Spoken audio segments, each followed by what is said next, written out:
നമസ്കാരം, ഷെക്കീന ഫയർ റൂമിലേക്ക് സ്വാഗതം. ഇത് നിതിൻ ജോസ്.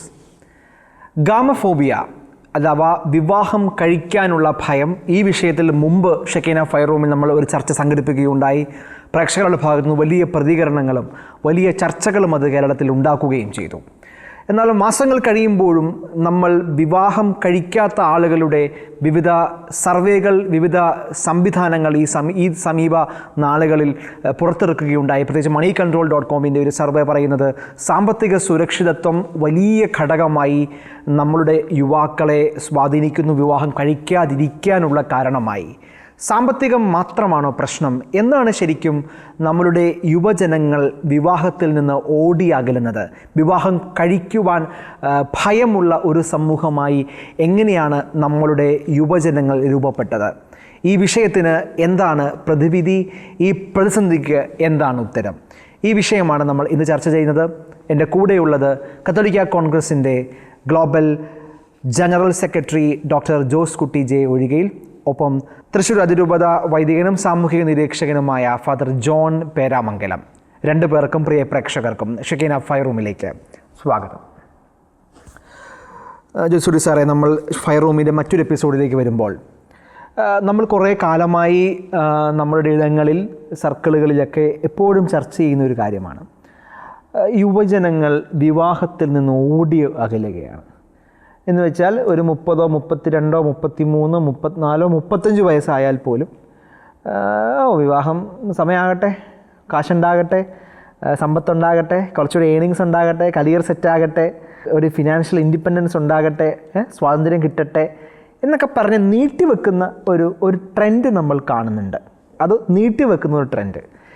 രണ്ട്, നമ്മൾ കാണുന്നത് ഇപ്പം നമ്മളുടെ തന്നെ ചാവറ മാട്രിമോണി ഉൾപ്പെടെയുള്ള ഇടങ്ങളിൽ രജിസ്റ്റർ ചെയ്യുന്ന ആളുകളുടെയും അല്ലെങ്കിൽ അതിനുശേഷം വിവാഹം നടക്കാതെ അല്ലെങ്കിൽ വിവാഹത്തിനായി കാത്തിരിക്കുന്ന ആളുകളുടെ എണ്ണത്തിലും ഉണ്ടാകുന്ന വർധനവ് എന്ന് വെച്ചാൽ ഒരു സ്ഥലത്ത് ആളുകൾക്ക് വിവാഹമെന്ന ആശയത്തോട് തന്നെ താല്പര്യക്കുറവ്, രണ്ട്, വിവാഹം കഴിക്കാൻ ആഗ്രഹിക്കുന്ന നിൽക്കുമ്പോഴും അവരുടെ ഒരു ഡിമാൻഡിന് പറ്റുന്ന അല്ലെങ്കിൽ അവരുടെ സ്വപ്നത്തിൽ അവർ പ്രതീക്ഷിക്കുന്ന ആളുകളെ കിട്ടാത്തത് കൊണ്ടോ അല്ലെങ്കിൽ വാട്ട് എവർ ദ റീസൺസ് വിവാഹം നടക്കാത്ത സാഹചര്യങ്ങൾ. 3, ഈ പറയുന്ന സംവിധാനത്തോട് തന്നെ, കുടുംബം എന്ന് പറയുന്ന വിശുദ്ധമായ ആ കൂടിച്ചേരലിനോട് തന്നെ മുഖം തിരിച്ചു നിൽക്കുന്ന ഒരു വലിയ സമൂഹം. ഇതിനിടയിൽ നിന്നാണ് നമ്മൾ ചർച്ച ആരംഭിക്കുന്നത്. യെസ്, ഇവിടെ കല്യാണം കഴിക്കാൻ പേടിയുള്ള ആളുകൾ ഉണ്ടെന്നുള്ളൊരു വസ്തുതയാണ്. അവരുടെ മുന്നിലുള്ള ചോദ്യങ്ങൾ വളരെ വലുതാണ്. പണം, പിന്നെ കുട്ടികളെ വളർത്താൻ കഴിയുമോ, എൻ്റെ ഇപ്പോഴത്തെ ജോലി വരുമാനം എന്ന് പറയുന്നതിന് ആവശ്യത്തിനുള്ളതാണോ, എനിക്ക് കിട്ടിയ ജോലിയിൽ നിന്ന് വേറെ ജോലിയിലേക്ക് പോകുമ്പോൾ എങ്ങനെയാകും എന്നുള്ളതൊക്കെയാണ്. ഇതിൻ്റെ ഒരു മറുവശം എന്നുള്ളത്, ഒറ്റയ്ക്ക് ജീവിക്കുന്നവരെ ഹൈലൈറ്റ് ചെയ്യുന്നതാണ് നമ്മുടെ ഇന്നത്തെ മീഡിയ സംസ്കാരം. അതിൻ്റെ അകത്ത് ഒറ്റയ്ക്ക് നടന്ന് മിടുക്കരായ ആണുങ്ങളും മിടുക്കരായ പെണ്ണുങ്ങളുടെയുമാണ്, അല്ലാതെ ദമ്പതികൾ ആയിട്ടുള്ളവരുടെ അധികം കാണുന്നില്ല. എന്നാൽ അങ്ങനെയുള്ളവരുണ്ട് കേട്ടോ. ഇപ്പോൾ ധാരാളം റീലുകൾ ഞാൻ കാണാറുണ്ട്. അവർ അന്വേഷിച്ച് കഴിഞ്ഞപ്പോൾ അവർ ദമ്പതികളാണ്, അവർ ടൂറിന് പോകുന്നു, അവരടിച്ചു പൊളിക്കുന്നു, അന്വേഷിക്കുന്നു, അങ്ങനെയുള്ള ധാരാളം ആൾക്കാരുണ്ട്. ഇപ്പോൾ ഇവിടെ നമുക്ക് വേണ്ടിയിരിക്കുന്നത് ഒരു മാനസിക നിലയിൽ ഉള്ള ഒരു മാറ്റമാണ്. അതായത് നമ്മുടെ ജീവിതത്തിൻ്റെ മൂല്യം എന്ന് പറയുന്നത് എവിടെയെങ്കിലും ഒറ്റയ്ക്ക് ഇങ്ങനെ കുറച്ച് എന്തെങ്കിലും ആഘോഷം കാണിച്ച് പോകുന്നതല്ല, മറിച്ച് സ്നേഹിക്കാനും സ്നേഹിക്കപ്പെടാനും സ്നേഹം പങ്കുവയ്ക്കാനുമുള്ള മനുഷ്യൻ്റെ ആന്തരിക ത്വരയെ പോഷിപ്പിക്കുന്ന ഒരു മാനസിക നില ഉണ്ടാകണം. അത് എന്ന് പറയുന്നത് പല ഘടകങ്ങളിൽ, അതിൽ വളരെ പ്രധാനപ്പെട്ടത് അവരുടെ ചുറ്റുപാടുകൾ അതിനൊരു വലിയ സ്വാധീനം ചെലുത്തുന്ന ഒരു ഘടകമാണ്. അപ്പോൾ തീർച്ചയായും സ്നേഹിക്കാനും സ്നേഹിക്കപ്പെടാനുമുള്ള ഒരു മനുഷ്യൻ്റെ ആ ഒരു ആഗ്രഹത്തെ അത് തിരിച്ചറിയുന്ന പലപ്പോഴും ദാമ്പത്യ ജീവിതത്തിലേക്ക് കടക്കുമ്പോഴാണ്. ഇത് ഞാൻ പറയാൻ കാര്യം, എൻ്റെ വിവാഹം നടക്കുന്നത് എൻ്റെ 27ാമത്തെ വയസ്സിലാണ്. ഞാൻ അന്നത്തേക്കാണ് എനിക്ക് അതിൻ്റെ സാഹചര്യം ഉണ്ടായത്. 27ാമത്തെ വയസ്സിൽ വിവാഹം കഴിക്കുമ്പോൾ എൻ്റെ ഭാര്യയ്ക്ക് 1 വയസ്സ് കുറവേ ഉള്ളൂ, 26 വയസ്സ്. ഞങ്ങൾ ആദ്യം തിരിച്ചറിഞ്ഞ കാര്യം, ഒരു മിനിമം ഒരു 4 വർഷമെങ്കിലും മുമ്പ് കല്യാണം കഴിക്കേണ്ടതായിരുന്നു. കാരണം 4 വർഷം ഞങ്ങളുടെ സ്നേഹിക്കാനുള്ള 4 വർഷങ്ങൾ നഷ്ടപ്പെട്ടു പോയി എന്നുള്ളതാണ്. ഇത് നമ്മുടെ ചെറുപ്പക്കാർക്ക് തിരിച്ചറിയാവുന്ന തരത്തിൽ നമ്മൾ അവരെ മോൾഡ് ചെയ്യണം. നമ്മുടെ പഠനങ്ങളിലൂടെ, നമ്മുടെ പരിശീലനങ്ങളിലൂടെ, നമ്മുടെ ധ്യാനങ്ങളിലൂടെ, നമ്മുടെ മതബോധനത്തിലൂടെ ഒരു നല്ല ദാമ്പത്യ ജീവിതത്തിൻ്റെ പ്രാധാന്യത്തെ സംബന്ധിക്കുന്ന ഒരു മോൾഡിങ് നടക്കേണ്ടതുണ്ട്. അത് നടന്നെങ്കിൽ മാത്രമേ ഇത് സാധ്യമാകൂ. വളരെ പ്രധാനപ്പെട്ട പോയിന്റ്. റൈറ്റ്, ഇന്ന് നമുക്ക് തിരിച്ച് ഒന്നുകൂടെ വരാം. നമ്മൾ കാരണങ്ങളിലേക്ക് വരുമ്പോഴേ കാരണങ്ങളിലേക്ക് നമ്മൾ വരുമ്പോൾ നമ്മൾ ഇപ്പോൾ സംസാരിച്ചതിൻ്റെ ഒരു ബേസ് എന്ന് പറയുന്നത് തീർച്ചയായിട്ടും ഒരു സൊസൈറ്റി ബിൽഡ് ചെയ്യുന്ന ഒരു ടൈമുണ്ട്. പണ്ട് നമ്മൾ ദൈവത്തിൻ്റെ സമയത്തിൽ ആശ്രയിച്ചിരുന്ന ഒരു കാലം നമുക്കുണ്ടായിരുന്നു. പക്ഷേ സാറിന് കുറച്ചുകൂടെ പറയാൻ പറ്റും, സാറൊക്കെ മൂൾഡാകുന്ന ആ സമയത്ത് ഇത് വളരെ വൈകിയൊരു കല്യാണം അല്ലേ? 27 എന്ന് പറയുന്നത് അന്നത്തെ കാലത്തെ വൈകിയത് തന്നെയല്ലേ? എന്ന് വെച്ചാൽ അന്നത്തെ കാലത്ത് 22, 23, 24, 25 തീരുന്ന കല്യാണത്തിന്റെ ഒരു ഇതായിരുന്നു. അതിന് മുമ്പും കല്യാണം കഴിക്കുന്ന ഒരു കൾച്ചറൊക്കെ എന്ന് വെച്ചാൽ 21, 22 ഒക്കെ കല്യാണം കഴിക്കുന്ന ഒരു സംസ്കാരമൊക്കെ നമ്മളുടെ പഴയ കാലങ്ങളിൽ നമ്മളത് കണ്ടിട്ടുമുണ്ട്. എന്നാൽ മുന്നോട്ട് പോകും തോറും ഈ കാലക്രമേണ നമ്മൾ 30, 32, 33 ആയാലും അത്തരം ചോദ്യങ്ങളെ ഇഷ്ടപ്പെടാത്ത ഒരു സമൂഹമായി നമ്മൾ ബിൽഡ് ചെയ്യപ്പെട്ട് ഓവർ ദ ടൈം കൊണ്ട് നമ്മൾ വരികയാണ്. അതാണ് അതിൻ്റെ ഒരു ബേസ് എന്ന് പറയുന്നത്. അച്ഛൻ്റെ ഒരു നിരീക്ഷണം എന്താണ് അങ്ങയുടെ ഇടവകയിൽ, അല്ലെങ്കിൽ ഇങ്ങനെ വിവാഹം എന്ന് പറയുമ്പോൾ തന്നെ അതിനോട് എതിർപ്പുള്ള, അല്ലെങ്കിൽ അതൊന്നും നമുക്ക് പറ്റിയതല്ല എന്ന് കരുതുന്ന ഒരു വലിയ വിഭാഗം കൂടിയില്ലേ? തീർച്ചയായിട്ടും നമ്മൾ ഈ ഇടവകളിൽ സേവനം ചെയ്യുമ്പോൾ അങ്ങനെയുള്ള വ്യക്തികളെ കണ്ടുമുട്ടിയിട്ടുണ്ട്. യുവജനങ്ങൾ വിവാഹത്തിലേക്ക് പ്രവേശിക്കുക എന്ന് പറയുമ്പോൾ അതൊരു ഭയത്തോടു കൂടി കാണുന്ന ഒരു രീതി. പ്രത്യേകിച്ച് ഈ വെഞ്ചിരിപ്പിനൊക്കെ കടന്നു ചെല്ലുമ്പോൾ പല വീടുകളിലും അങ്ങനെ അത്തരത്തിലുള്ള മക്കൾ ഉണ്ട്. നമ്മൾ ചോദിക്കുമ്പോൾ അവർ പറയും ഞങ്ങൾക്ക് ഒറ്റയ്ക്ക് ജീവിക്കാനാണ് താല്പര്യം. അപ്പോൾ സഭയിൽ നമുക്കറിയാം പൗരോഹിത്യം, കുടുംബജീവിതം, ഏകസ്ഥ ജീവിതം, സന്യാസം, ഇങ്ങനെ 4 ദേവളികളുണ്ട്. പക്ഷേ ഈ 4 ദേവളിയും വേണ്ട, ഒരു ഉത്തരവാദിത്വം എടുക്കുന്നില്ല. എന്നാൽ ഞങ്ങൾ ഏകസ്ഥ ജീവിതം നയിക്കാമെന്ന് അവർ പറയുമ്പോഴും യഥാർത്ഥത്തിൽ ഇവർ ഏകസ്ഥ ജീവിതം നല്ല നയിക്കുന്നത്. ശരിക്കും പറഞ്ഞു കഴിഞ്ഞാൽ സുവിശേഷം പ്രഘോഷിക്കാൻ വേണ്ടി ഏകസ്ഥ ജീവിതം നയിക്കുക എന്നുള്ളതാണ്. പക്ഷേ എല്ലാ പ്രമാണങ്ങളും തെറ്റിച്ച് ഈ ലോകത്തിൻ്റെതായിട്ടുള്ള കഞ്ചാവിൻ്റെയും മയക്കുമരുന്നിൻ്റെയും മദ്യപാനത്തിനൊക്കെ പിന്നാലെ നടക്കുവാനും അങ്ങനെ ലോകത്തിൻ്റെ പിന്നാലെ അങ്ങനെ അടിച്ചു പൊളിച്ച് നടക്കുവാൻ വേണ്ടിയിട്ടുള്ള ഒരു ജീവിതശൈലി അവർ തിരഞ്ഞെടുക്കുകയാണ് ചെയ്യുന്നത്. അവിടെ അവർ എനിക്ക് തോന്നുന്നൊരു തോന്നിയാസം എന്നുള്ളൊരു പുതിയ ലോകത്തിൻ്റെ വിളി സ്വീകരിക്കുകയാണ് ചെയ്യണമെന്ന് മനസ്സിലാക്കുന്നത്. അത് ദൈവത്തിൻ്റെ വിളിയല്ല എന്നുള്ളത് നമുക്ക് വ്യക്തമായിട്ട് അറിയാം. കാരണം അത് ഒരു സമൂഹത്തെ ബിൽഡ് ചെയ്യാനോ അടുത്ത തലമുറയെ വാർത്തെടുക്കാനോ ഒന്നും അത് ഉപകരിക്കുന്നില്ല. അവരെ സ്വയം നശിക്കുകയും മറ്റുള്ളവരെയും സമൂഹത്തെയും നശിപ്പിക്കുകയും ചെയ്യുന്ന ഒരു ജീവിതശൈലി അതിലൂടെ തിരഞ്ഞെടുക്കുന്നുവെന്നാണ് നമുക്ക് മനസ്സിലാക്കാൻ സാധിക്കുന്നത്.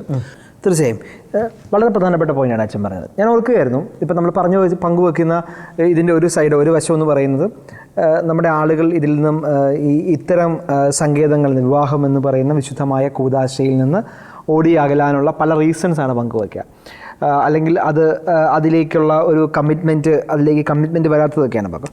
ഞാൻ ഓർക്കുകയായിരുന്നു, എന്തൊക്കെ കാരണങ്ങളാണ് നമ്മളുടെ ഈ തലമുറയെ വിവാഹത്തിൽ നിന്ന് അകറ്റുന്നത് എന്നതായിരുന്നു ഞാൻ ചിന്തിച്ചത്. ഒന്ന്, സാറ് മുമ്പ് പറഞ്ഞതുപോലെ, നമ്മൾ പങ്കുവച്ചതുപോലെ സമ്പത്താണ് അല്ലെങ്കിൽ സാമ്പത്തികമായിട്ടുള്ള ഒരു സുരക്ഷിതത്വം എന്നത് അതിന് അത് പ്രധാനപ്പെട്ടതാണ്. സമ്പത്തില്ലാതെ നമുക്ക് ജീവിക്കാൻ പറ്റില്ല. പക്ഷേ ഒരു സാമ്പത്തികമായ സുരക്ഷിതത്വവും സാമ്പത്തികമായ സ്വാതന്ത്ര്യവും, ഇത് രണ്ടും ഒരു പ്രധാനപ്പെട്ട വിഷയമായി മാറുന്നു. നമ്മുടെ ഈ ജനറേഷൻ, നമ്മളിപ്പോൾ ജെൻസി എന്നൊക്കെ പറയുന്ന പോലെ ഓരോ ജനറേഷനെ നമ്മളിങ്ങനെ ആൽഫ എന്നൊക്കെ പറയുന്ന പോലെ ഈ പുതുതലമുറയെ അല്ലെങ്കിൽ നമ്മളായിരിക്കുന്ന ഈ ഒരു യൂത്ത് ടൈമിലെ ആളുകൾക്ക് ഒരു സാമ്പത്തിക സുരക്ഷിതത്വം എന്ന് പറയുന്ന ഒരു കാര്യത്തിൽ വലിയ എന്ന് വെച്ചാൽ അവർ പറയുന്നത്, എനിക്ക് വിവാഹം കഴിക്കാനുള്ള അത്രയും ഏണിങ്സ് എൻ്റെ ബാങ്ക് അക്കൗണ്ടിൽ വന്നിട്ടില്ല. പക്ഷെ നമ്മൾ ഒരു കാലത്ത് നമ്മളുടെയൊക്കെ ദൈവത്തിലുള്ള ദൈവത്തിൻ്റെ പ്രൊവിഡൻസിൽ വിശ്വസിച്ചിരുന്ന ഒരു സമൂഹം നമുക്കുണ്ടായിരുന്നു അല്ലേ? ദൈവത്തിൽ വിശ്വസിക്കുന്നു. കല്യാണം ഏത് സാമ്പത്തിക സ്ഥിതിയിലാണെങ്കിലും കല്യാണം നടക്കും, ദൈവം നടത്തിത്തരും. ആ കല്യാണത്തിൻ്റെ ഓരോ ഘട്ടത്തിലും ഒരു കുഞ്ഞുണ്ടാകുന്നു, അപ്പോൾ നമ്മുടെ ശമ്പളം ഇരട്ടിയാകുന്നതൊക്കെയാണ് നമ്മൾ കണ്ടിട്ടുള്ളത്. അല്ലെങ്കിൽ അടുത്ത മക്കൾ വരുമ്പോൾ അത് ഇരട്ടിയാകുന്നു. ദൈവം തരും.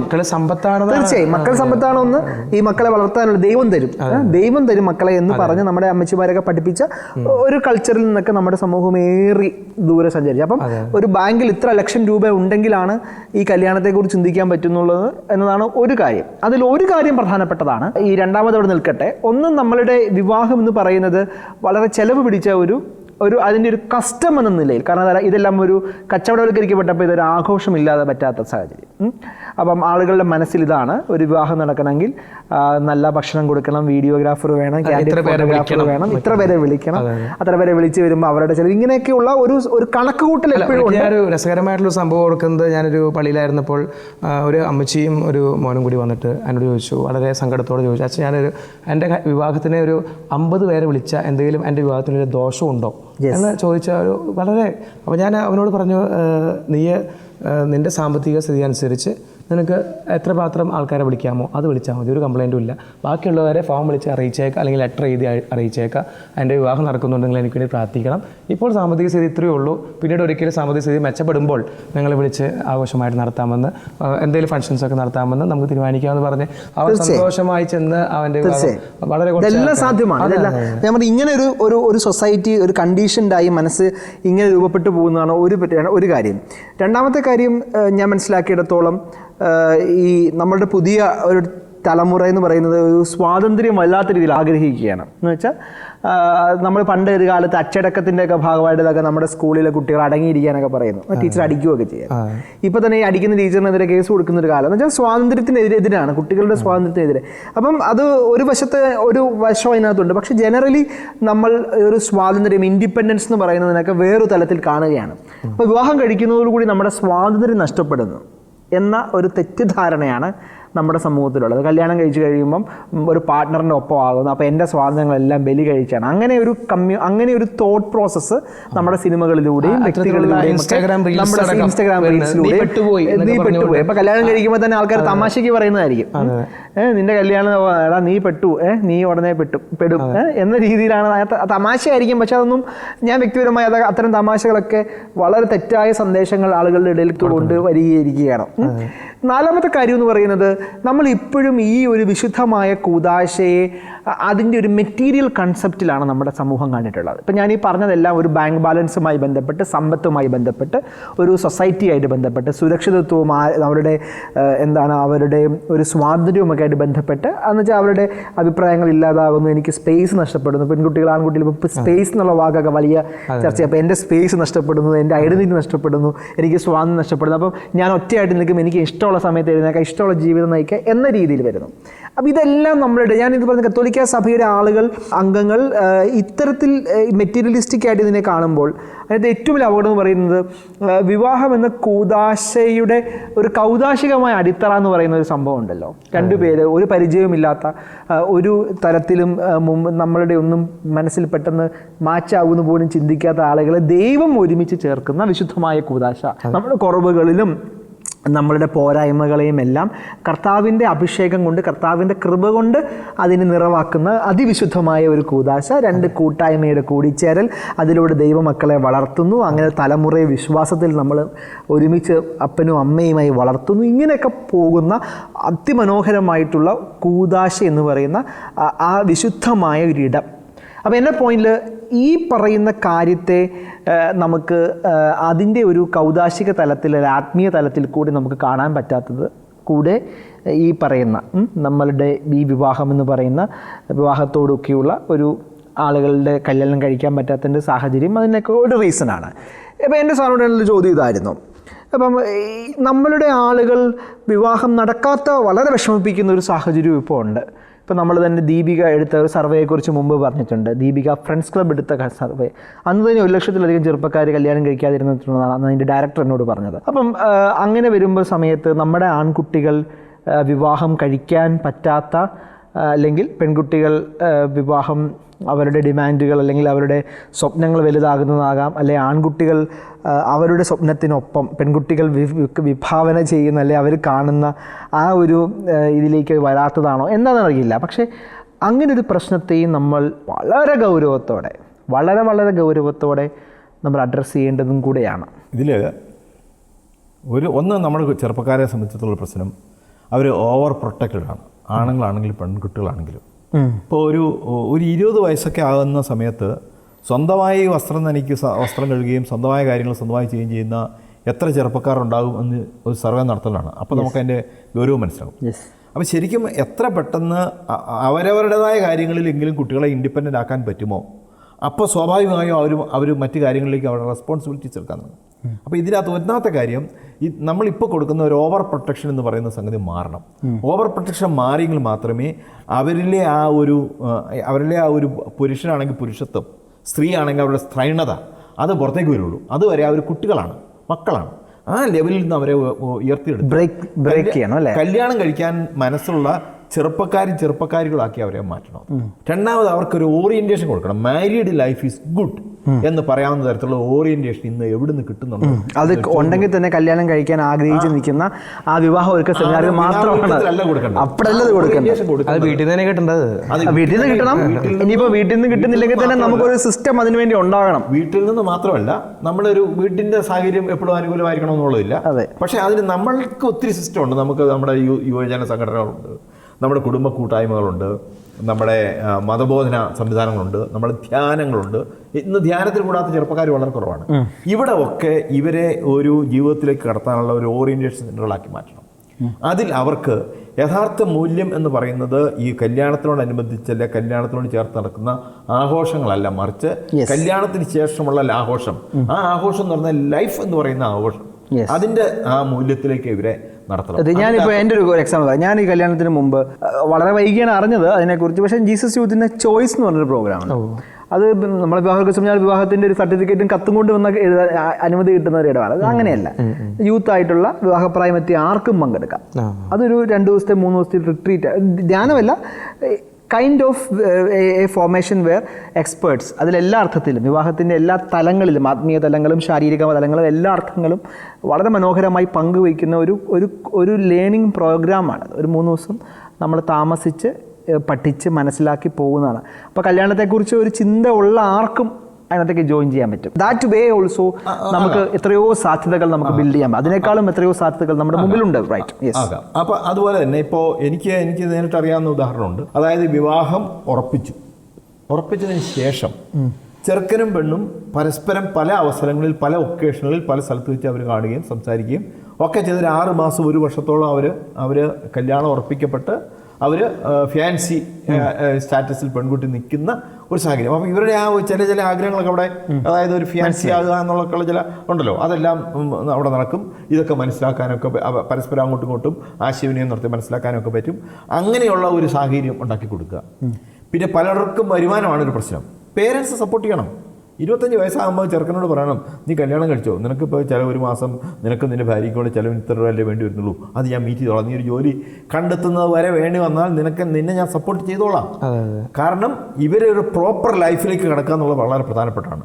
അങ്ങനെ പ്രോപ്പർ ലൈഫിലേക്ക് കടന്നാൽ കുറച്ചുകൂടെ നേരത്തെ കുറച്ചുകൂടി ഉത്തരവാദിത്വബോധം ആർജിക്കും, വരുമാനം ഉണ്ടാക്കാനൊക്കെ അവർ പഠിക്കും, അതിലേക്കൊക്കെ വരും. എനിക്ക് തോന്നുന്നു മറ്റു പല സമുദായങ്ങളും അത് വളരെ ചെയ്യുന്നുണ്ട്. ഇനി മറ്റൊന്നുള്ളത്, എത്ര നേരത്തെ ഒരാൾ സ്വന്തം കാലിൽ നിൽക്കാൻ പര്യാപ്തനാകേണ്ടതാണ് അല്ലെങ്കിൽ പര്യാപ്തനാകണം എന്ന ഒരു മെസ്സേജും നമ്മൾ കൊടുക്കണം. അപ്പോൾ നമ്മൾ ഫിനാൻസിൻ്റെ കാര്യത്തിൽ, സാമ്പത്തികം കൈകാര്യം ചെയ്യുന്ന കാര്യത്തിൽ പേരൻസ് ഒരു റീസണബിൾ സ്ട്രിക്ട്നെസ്, അതായത് കണ്ടമാനമായിട്ടുള്ളതല്ല, ഒരു റീസണബിൾ സ്ട്രിക്ട്നെസ് കാണിക്കുകയും അപ്പോൾ പൈസ സൂക്ഷിക്കാനും പൈസ ഉണ്ടാക്കാനും കുട്ടികളെ പരിശീലിപ്പിക്കുകയും ചെയ്താൽ ഇതും ഞാൻ പറഞ്ഞാൽ നമ്മുടെ സിസ്റ്റത്തിലൂടെ കൊടുക്കണം. How to make money, how to do business, how to do a job, ഇത് നമ്മുടെ സിസ്റ്റത്തിലൂടെ നമ്മൾ കുട്ടികൾക്ക് കൊടുക്കണം. ഇപ്പോൾ നമ്മുടെ നാട്ടിൽ, കേരളത്തിൻ്റെ ഇന്നത്തെ സാഹചര്യത്തിൽ ഒരു 600 രൂപ 700 രൂപ ഒരു ദിവസം ഉണ്ടാക്കിയെടുക്കാൻ ഒരു ചെറുപ്പക്കാരൻ മനസ്സായിട്ട് വന്നാൽ ഒരു ബുദ്ധിമുട്ടുണ്ടാവുമെന്ന് ഞാൻ വിചാരിക്കുന്നില്ല. കാരണം ഇവിടെ ബംഗാളി ഇവിടെ വന്നിട്ട് ദിവസം 1500, 2000, 2500 രൂപ ഇവിടുന്ന് ഉണ്ടാക്കിക്കൊണ്ട് പോവുകയാണ്. അപ്പോൾ അവന് നമ്മുടെ ഉള്ളിൽ ആ ഒരു താല്പര്യം ഉണ്ടാകണം. എനിക്ക് സ്വന്തം കാലം നിൽക്കണം, എനിക്ക് സ്വന്തമായിട്ട് പൈസ ഉണ്ടാക്കണം, എനിക്ക് സ്വന്തമായിട്ട് ജീവിക്കാൻ പറ്റണം എന്നുള്ള കാര്യത്തിൽ ആ ഒരു മാനസിക നില ഉണ്ടാക്കിയെടുക്കേണ്ടതുണ്ട്. പിന്നെ ഈ കല്യാണത്തിൻ്റെ ചെലവിനെ സംബന്ധിച്ച് പറഞ്ഞത് വളരെ മോശപ്പെട്ട ഒരു ട്രെൻഡിലേക്കാണ് ഇപ്പോൾ ക്രൈസ്തവ സമൂഹം, പ്രത്യേകിച്ച് കത്തോലിക്ക സമൂഹം പൊയ്ക്കൊണ്ടിരിക്കുന്നത്. ഒരു കല്യാണം ഇന്ന് 4 കല്യാണമാണ്, ചിലപ്പോൾ അത് കൂടുതലാണ്. ഉറപ്പീര്, ഒത്തുകല്യാണം, പിന്നെ തലേ കല്യാണം, പിന്നെ കല്യാണം കഴിഞ്ഞ് പിന്നെ ഒരു റിസപ്ഷൻ, പിന്നെ മെഹന്തി, പിന്നെ വേറെ ഹൽദി പാർട്ടി, ബാച്ചലർ പാർട്ടി. വാസ്തവത്തിൽ ഇതൊക്കെ വെറും പൈസ ചെലവഴിക്കൽ മാത്രമാണ്. ഇതുകൊണ്ട് നേടി എന്ന് വിചാരിക്കുന്ന ഒന്നും ആരും ഒരിടത്തും നേടുന്നില്ല. അതേ സമയത്ത് കാര്യം മാത്രം പ്രസക്തമായി നമ്മുടെ പഴയ പാരമ്പര്യം അനുസരിച്ച് ഒരു ഒത്തുകല്യാണം, ഒരു കല്യാണം, അത് ഒത്തുകല്യാണം പെണ്ണിൻ്റെ വീട്ടുകാർ നടത്തും, കല്യാണം ചെറുക്കൻ്റെ വീട്ടുകാർ നടത്തും. ഇത് 2 എണ്ണത്തിലേക്ക് ഒതുക്കി കൊണ്ട് ഒരു കുഴപ്പമില്ലാത്ത കാര്യങ്ങൾ നടത്താൻ പറ്റും. പണ്ടൊക്കെ തല കല്യാണം പണ്ടും ഉണ്ടായിരുന്നു, മധുരം പെയ്യ് എന്നൊക്കെ പറഞ്ഞുകൊണ്ട് ഒരു ചെറിയ പരിപാടി ഉണ്ടായിരുന്നു. അത് അടുത്ത കുടുംബത്തിലെ ഏറ്റവും അടുത്ത കുടുംബാംഗങ്ങൾക്ക് മാത്രം ഒന്നിച്ചു കൂടുന്നതിന് വേണ്ടിയിട്ടുള്ള അതിന്റെ നിർവചനങ്ങളൊക്കെ മാറിക്കഴിഞ്ഞു. ഇത് ഇന്ന് ഇപ്പൊ അതിന്റെ നിർവചനങ്ങളൊക്കെ മാറി, കല്യാണത്തിൽ വിളിക്കുന്നവരൊക്കെ തന്നെ മധുരം വെപ്പിന് വരുന്ന സാഹചര്യം, എല്ലാവരും എല്ലാത്തിനും വരുന്നവരാണ്. അങ്ങനെ ഒരു സാഹചര്യമാണ് വരുന്നത്. ഇതിൻ്റെ അകത്തൊരു സമഗ്രമായ ഒരു സഭയ്ക്ക് എന്തുകൊണ്ടല്ലേ, ഞാൻ അഭിമന്യ പിതാക്കന്മാർക്ക് ഏതെങ്കിലും ഒരു രൂപതയിലെ പിതാവിന് നമുക്ക് ഇങ്ങനെ ഒരു സ്റ്റെപ്പ്, നമുക്ക് എല്ലാവർക്കും സാമ്പത്തികമായി ഒത്തിരി മുന്നോട്ടുള്ളവരുണ്ടാകാം, പക്ഷേ അവരതൊക്കെ ഒന്ന് അഡ്ജസ്റ്റ് ചെയ്തുകൊണ്ട് ഒരു സ്റ്റെപ്പ് എടുക്കാൻ പറ്റുകയാണെങ്കിൽ അപ്പോൾ പിന്നെ കുഴപ്പമില്ലല്ലോ. ഒരു സ്റ്റെപ്പ്, ഒരു ആഹ്വാനം മതി, ഒരു ഉത്തരവൊന്നും വേണ്ട, ഒരു ആഹ്വാനം. നമ്മുടെ ഇടവകയിൽ നമ്മളുടെ രൂപതയിലുള്ള കല്യാണങ്ങൾക്കൊക്കെ ഒരു മിതമായ രീതിയിൽ നമുക്ക് നടക്കാൻ നിങ്ങളൊന്ന് മുൻകൈ എടുക്കണമെന്നുള്ള ഒരൊറ്റ രൂപതയിൽ ഒറ്റ തുടങ്ങിയാൽ തന്നെ കുറിച്ച് ഞാൻ യോജിക്കുന്നു. പക്ഷെ ഒറ്റ രൂപതയിലല്ല അത്.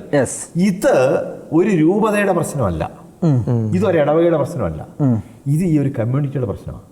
അപ്പൊ കമ്മ്യൂണിറ്റിക്ക് നേതൃത്വം കൊടുക്കുന്ന തലത്തിൽ നിന്നും ഇതൊരു മൂവ്മെന്റ് ആയിട്ട് വരണം.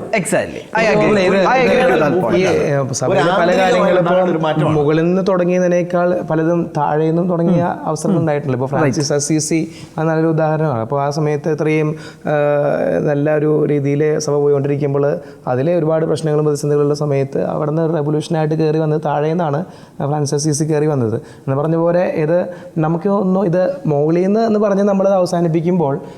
അപ്പോൾ താഴെ നിന്നുള്ളവർക്കും അല്ലെങ്കിൽ മറ്റു രംഗങ്ങളിൽ നിന്ന് ആംഗിളിൽ നിന്നുള്ളവർക്കൊന്നും ഉത്തരവാദിത്വമില്ല എന്ന് നമ്മൾ വിചാരിക്കേണ്ട ആവശ്യമില്ല. അങ്ങനെയല്ല, പക്ഷെ അധികാരത്തിന്റെ ഒരു ശബ്ദത്തിന് ഗാംഭീര്യമാണ്. ഞാൻ ഉദ്ദേശിച്ചതിന്റെ അർത്ഥം കൃത്യമായിട്ട് മനസ്സിലാക്കണം. അതായത് ഇത് മുകളിൽ നിന്ന് തുടങ്ങി വെച്ചോട്ടെ ബാക്കിയുള്ളവർ അദ്ദേഹം ചെയ്യാൻ, അതല്ല. ഇത് ഒരു കമ്മ്യൂണിറ്റിയെ മൊത്തത്തിൽ ചലിപ്പിച്ചുകൊണ്ട് മാത്രമേ, ഇത് ഒരു സ്ഥലത്തോ ഒരു ഇടവകയിലോ മാത്രമല്ല, ഇതൊരു നമ്മുടെ ഈ സിസ്റ്റത്തിന്റെ കല്യാണം പോലും രണ്ട് രൂപതകൾ തമ്മിൽ നടക്കുന്ന സാഹചര്യമുണ്ട്. ഒരു രൂപതയിൽ നല്ലല്ലോ, തീർച്ചയായും കല്യാണം പോലും ഒരു രൂപതയിൽ ആയിരിക്കണമെന്നില്ല. അപ്പൊ ഇതിനൊരു തുടക്കം വിട്ട് ചെയിൻ റിയാക്ഷൻ ആയിട്ട് സംഭവിക്കും. അതെ, ഇത് തുടക്കം വിട്ട് കഴിഞ്ഞാൽ അതിന്റെ പടിയായിട്ട് മെത്രാന്മാരറിഞ്ഞ്, ഇടവക വൈദികരറിഞ്ഞ്, നമ്മുടെ ധ്യാന ഗുരുക്കന്മാരറിഞ്ഞ്, നമ്മുടെ മതബോധന മേഖലയിലുള്ളവരറിഞ്ഞ്, നമ്മുടെ കുടുംബാംഗങ്ങൾ അറിഞ്ഞ്, അങ്ങനെ താഴേക്ക് ഒരു ചലനമായിട്ട് ഇത് വരണം. അപ്പോൾ ഒരുത്തിന് 25 നീ ഇതിൽ കെട്ടാതെ നടക്കുന്നത് എന്ന് അവനെ കാണുമ്പോൾ ചോദിക്കണം, നീനൊക്കെ എന്നാ പെണ്ണ് കിട്ടുമല്ലേ, നീ 25 വയസ്സായിട്ട് എന്നുള്ള പെണ്ണ് കെട്ടാതെ നടക്കുന്നത്, പെൺകുട്ടിയാണെങ്കിൽ നിനക്ക് ഒരു 24 വയസ്സായി 23 വയസ്സായി കല്യാണം ആലോചിക്കുന്നില്ലേ, നിന്റെ അപ്പം തന്നെ നോക്കുന്നില്ലേ. ഇങ്ങനെ ഒരു ഇതിലേക്ക് വരുമ്പോൾ ഉണ്ടല്ലോ ഇപ്പോഴത്തെ ഈ ചിത്രമെല്ലാം മാറിക്കോളും. ഇതൊരാവശ്യമാണെന്ന് ഒരാവശ്യബോധം ഉണ്ടല്ലോ. ഇങ്ങനെ നേരത്തെ നമ്മുടെ കുട്ടികൾ വിവാഹ ജീവിതത്തിലേക്ക് കടക്കേണ്ടത് ഒരു ആവശ്യമാണെന്ന് നമ്മുടെ നേതൃത്വത്തിലുള്ളവർക്ക് തോന്നണം. അങ്ങനെ അവർക്ക് തോന്നുമ്പോൾ അതോടൊപ്പം ഇതൊരാവശ്യമാണെന്ന് എനിക്ക് തോന്നണല്ലേ ഞാൻ കല്യാണം കഴിക്കുള്ളൂ. ഇത് അങ്ങോട്ടും ഇങ്ങോട്ടും കഴിപ്പിക്കാനും പറ്റില്ല. റെസിപ്രോക്കേറ്റ് ചെയ്താൽ, ഒരു പ്രേരണ കൊടുക്കുകയും ഒരു അന്തരീക്ഷം ഉണ്ടാക്കുകയും ചെയ്തു കഴിഞ്ഞാൽ ഇപ്പോഴത്തെ ഈ പ്രതിസന്ധിക്ക് പരിഹാരം ഉണ്ടാക്കാനായിട്ട് പറ്റും. ഇവിടെ ഒരു വലിയ ഒരു തകരാറ് നമ്മുടെ ഇതുപോലൊരു ചാനലിനകത്ത് പറഞ്ഞാൽ അത് ഗുണകരമാകുമോ എന്ന് എനിക്കറിയത്തില്ല. എന്നാലും ഞാൻ പറയുകയാണ്, അതായത് ഈ ജനറ്റിക് ക്വാളിറ്റി മെയിൻറ്റെയിൻ ചെയ്യുന്ന പല ഘടകങ്ങളിൽ ഒന്ന് ഏജാണ്. ഏജ് ഒരു വളരെ ഇമ്പോർട്ടൻറ്റ് ഫാക്ടറാണ്. അപ്പം early marriage, early parenthood means healthy children, intelligent children. അപ്പോൾ അങ്ങനെ ഒരു സംഭവം ഇത് ഒരു കമ്മ്യൂണിറ്റിയെ മുന്നോട്ട് കൊണ്ടുപോകാനായിട്ട് വളരെ അത്യാവശ്യമുള്ള കാര്യമാണ്.